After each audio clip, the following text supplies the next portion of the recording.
থাকবেন বলে বিমানবন্দরের সূত্রে বরাতে তথ্য এসেছিল। তবে তিনি জনসংযোগ কর্মকর্তার মাধ্যমে সেদিন দাবি করেছিলেন দেশে আছেন, এরপর আর পুলিশ মেলেনি।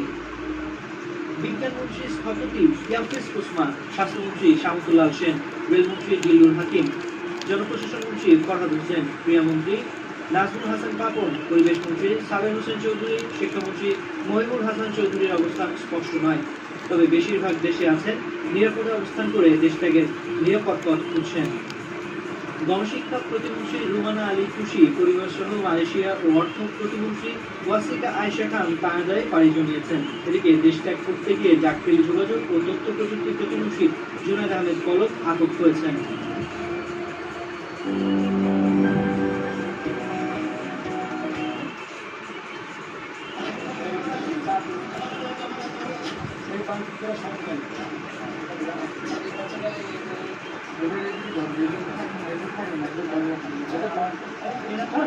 আপনি তো জানেন আমি একটা বাতিয়া, তো আমি দরজা খুললাম, খোলার পরে সে এত বললাম এক রাম দাদাকে আমার এখানে ধরছে, ধরার পর আমাকে বলে যে 5 লাখ টাকা দিবি এখন। তা আমি বললাম আমি বাড়ি থেকে আসছি গত পরশু, আমার আম্মা মারা গেছে, আমার কাছে টাকা দেবে না, কিছু বাহার থেকে কিছু টাকা দিছে, আর আমার বাতিজা একটা গত পরশু বিদেশ থেকে আসে, কিছু রিয়াল ছিল, সৌদি রিয়াল, টোটাল প্রায় 2 লাখ টাকার মতন। এই টাকাগুলো সব নিয়ে গেছে এবং আমাকে এখানে কয়েকটা বাড়ি দিয়েছে। যাওয়ার সময় বলছে কাউকে বলবি না, কালকে 5 লাখ টাকা রেডি রাখবি, এটা বলছে। কোন বাসাটা কোন বিল্ডিংটা? এই বিল্ডিং এর নিচে গেট লাগানো ছিল না? গেট লাগানো ছিল। এই আমার কাকা ডাকে দিনের বেলা সবসময় এটা খোলেন সমস্যায় আমি একটু কথা বলি আপনার সাথে। হ্যাঁ শুনি, ওর বাপের নাম হচ্ছে সিরাজ, এর নাম হচ্ছে আলমগীর, এই আরও 2 জন নিয়ে ঢুকছে। এবার আমাকে কয়েকটা বাড়ি দিচ্ছে দুনো হাতে, বুঝছেন। এখন এখানে ধরার চেষ্টা করেন, ওর বাপের নাম হচ্ছে সিরাজ, ওর নাম হচ্ছে আলমগীর। ওই এলাকাতে বহুত মানুষ চালাইতে আছে।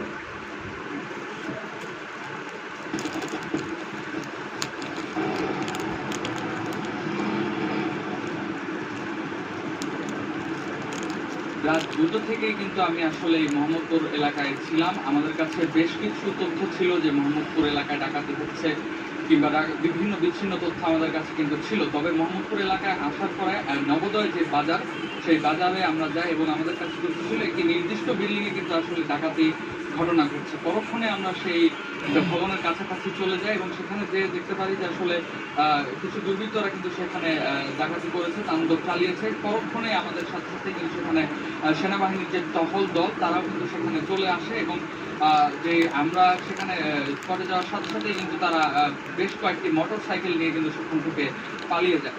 সেই বাসা থেকে আমরা সেই বাসার যে নিরাপত্তার দায়িত্বে ছিলেন যিনি, তার সাথে আমরা কথা বলে যেটি জানতে পেরেছি সেখানে চাচা বলে আসলে গেটে নক করা হয়েছিল। সেই গেট দরজা খোলার পরে কিন্তু আসলে ডাকাত দলরা সেই ভবনের ভেতরে ঢুকে এবং সেখান থেকে বেশ কিছু নগদ অস্ত্র সহ বেশ কিছু মালামাল কিন্তু তারা লুটপাট করে নিয়ে যায়।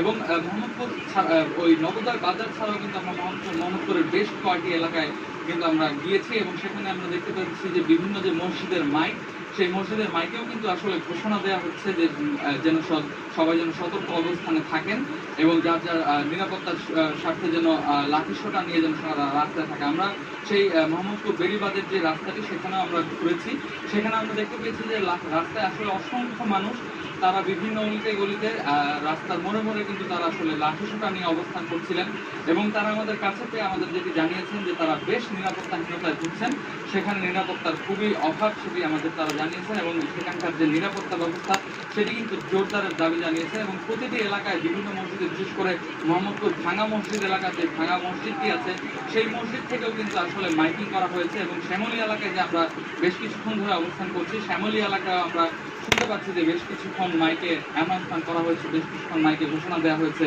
যেন সবাই নিরাপত্তা অবস্থানে যার যেন স্থায়ী সতর্ক অবস্থানে থাকে, এমন ঘোষণায় কিন্তু আমরা কিছুক্ষণ পরপরই কিন্তু মাইক থেকে পাচ্ছি। তবে এলাকাবাসীরা আমাদের যেটি জানিয়েছেন যে তারা এখানে বেশ জড়ো হয়ে বেশ কিছু মানুষজন কিন্তু একসাথে তারা নিরাপত্তা প্রহরী হিসাবে অপেক্ষা করছেন এবং নিরাপত্তা যেন এখানে আরো বাড়ানো হয় সেই জোর দাবি কিন্তু তারা আমাদের কাছে করেছেন।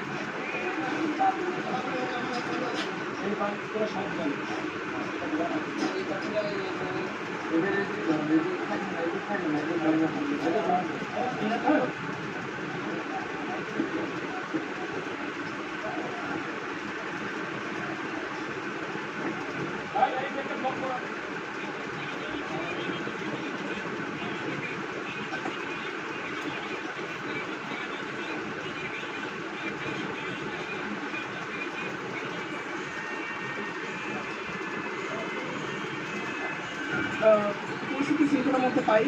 ছাত্র সমাজ কখনোই মানে একটু প্রশ্রয় দেয় না। তো এর জন্য আমরা ভেবেছি, আর তারপর থেকে বাংলা আমাদের সাথে আসছে, ভাইয়ারা আসছে, তারপর আমরা তাদেরকে জয়েন করি, তারা আমাদের সাপোর্ট চায় যে যাতে গাইড করে আমরা তারা কোন রুট দিয়ে গেলে যেটা হয়তো কোথায় পরামর্শ হচ্ছে দুই সাইড থেকে আমরা দিয়েছি এবং তাদেরকে হেল্প করেছে কোন কোন এলাকায়?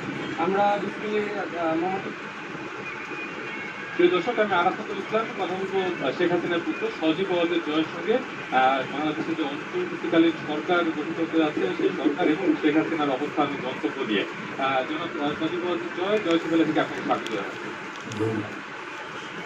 শেখ হাসিনাকে দেশ ত্যাগ করতেই হলো কেন?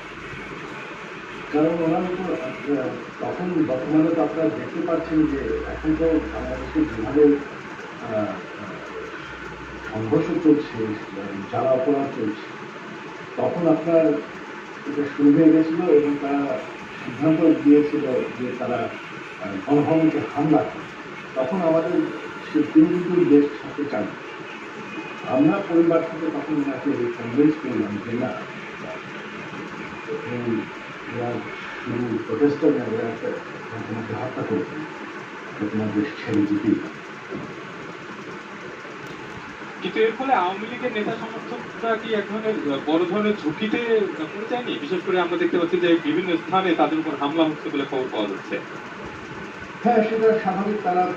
তাদের উপর হামলা শুরু হয়ে গেছিল, কিন্তু ওই আমার তার আগের থেকে মানে সরকার পদক্ষেপ হওয়ার আগের থেকে আওয়ামী লীগের নেতাকর্মীর উপর বিভিন্ন জায়গায় ঢাকার বাইরে ঢাকার ভিতরে হামলা চলছিল, তাদের কয়েকজনকে হত্যা করা হয়েছে।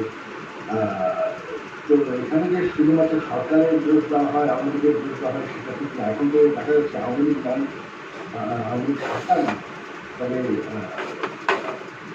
নির্যাতন তো চলছে।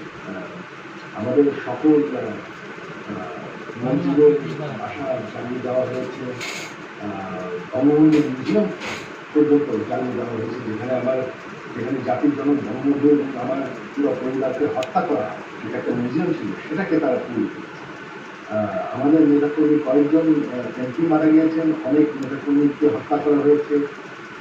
আমি শুনতে পাচ্ছি যে হিন্দুদের উপর আক্রমণ হয়েছে, কিছু বন্ধু তুলে দেওয়া হয়েছে। তো এই সংঘর্ষ তো আগে থেকেই শুরু হয়ে গেছিল। এটা তো আমাদের এখন তো আমাদের সরকারের দায়ী, আমাদের আওয়ামী লীগ তো এখন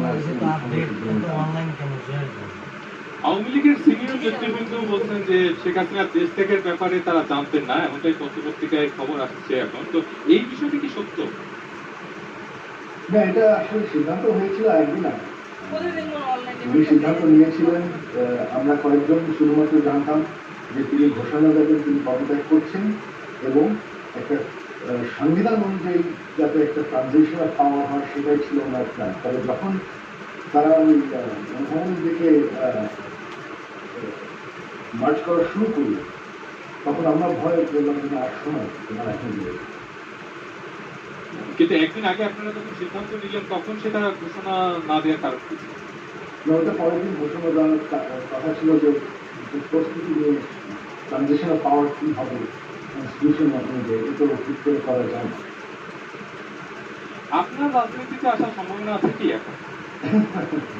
না, বর্তমানে নাই। আমাদের এই দেখেন, এই তিনবারের মতন আমাদের তিনবারে ভর্তি হইল, এটা আমাদের তিনবারের মতন সব কিছু হারিয়ে বিদেশে থাকতে হলো। আর আমরা তো ধরেন, আমি আমার